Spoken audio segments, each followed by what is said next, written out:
Bonjour, alors dans le cas des séries statistiques à une variable donnée ou rangée en tableau des effectifs, nous allons voir l'intérêt de l'écart type par rapport à l'étendue comme critère de dispersion. Alors, nous avons ici la répartition des notes de deux classes de première. Le premier graphique ici et le premier tableau nous indiquent donc cette répartition des notes.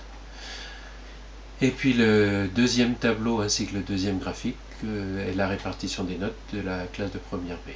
La première impression, c'est que la classe A est plus homogène. Les notes sont beaucoup plus regroupées autour de la moyenne qui est de 10,45. Alors que dans la classe B, les notes sont beaucoup plus dispersées et la moyenne pourtant est la même de 10,45. Alors un premier critère pour exprimer cette dispersion, c'est de calculer l'étendue. Je rappelle que l'étendue, c'est la plus grande valeur moins la plus petite. Donc ici, 14 moins 7, ça fait 7 pour la première classe. Et pour la classe B, l'étendue étant de 18 moins 1, c'est-à-dire 17. Cependant, l'inconvénient de l'étendue, c'est qu'il ne dépend que des valeurs extrêmes. Voyons par exemple si on modifiait un tout petit peu les données de la classe A. Par exemple, si à la place de 4 élèves qui ont 12, je n'en avais plus que 3, et puis que je remplace ici, je mets un élève qui a 1, et puis à la place de 3 élèves qui ont 8, j'en ai plus que 2, mais cette fois-ci j'en ai un qui est 18. Je vois effectivement que ça n'a pas changé énormément la moyenne. On peut encore dire que les deux classes sont des moyennes comparables. Mais cette fois-ci, là, l'étendue est bien de 17. Or, mon impression globale reste que la classe A est toujours plus homogène que la classe B.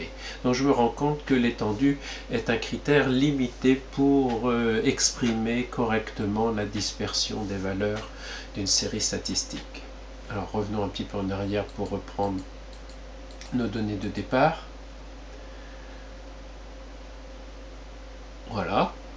Donc, j'avais au préalable déjà calculé l'écart type de la première série. On va voir ensemble comment obtenir l'écart type à l'aide de la calculatrice graphique. Alors, bien sûr, il faut, si vous avez allumé votre calculatrice, en général, vous êtes sur ce menu-là. Donc, la première étape, c'est de choisir le menu statistique. J'ai au préalable déjà saisi les valeurs dans la liste 3 par exemple pour les notes de la classe de première B, donc dans la liste 3, donc elles vont bien de 1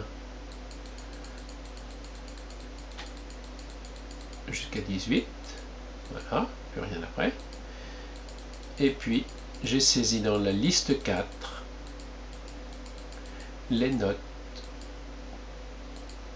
les effectifs, pardon, c'est-à-dire le nombre d'élèves correspondant à chaque note. Par exemple, ici on a bien la note 1, un élève, la note 2, aucun élève, la note 3, un élève, etc.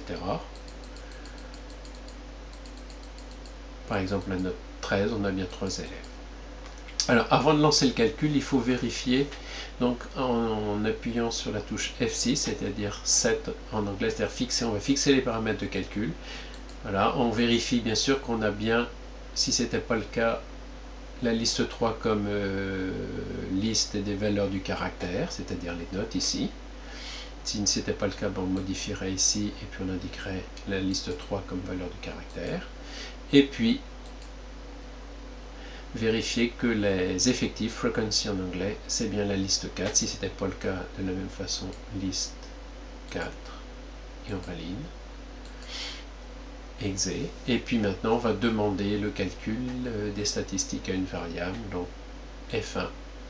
Alors on vérifie bien sûr que la moyenne était bien de 10,45, que l'effectif total était bien de 20 élèves, et puis on observe ici le résultat, l'écart type x sigma n est environ 5,66. Donc, voilà, 566. Alors l'écart type en fait traduit bien la dispersion des valeurs d'une série statistique, et l'avantage de l'écart type, c'est qu'il prend en compte toutes les valeurs du caractère étudié et les effectifs correspondants. Et on conclura donc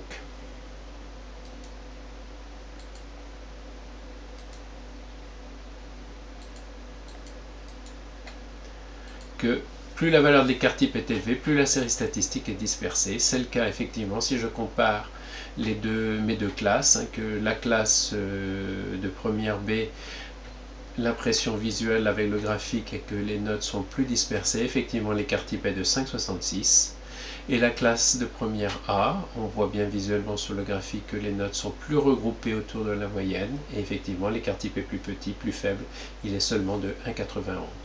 Bien sûr, l'écart type n'a pas de valeur absolue en soi, hein. C'est bien sûr en comparant deux séries statistiques de même nature. Dans le cas présent, ce sont des notes, donc des points. Donc l'écart type, tout comme la moyenne est de 10,45 points sur 20, et bien l'écart type est exprimé aussi dans la même unité en points, c'est-à-dire l'écart type pour la classe A est de 1,91 points, et l'écart type de la classe B est de 5,66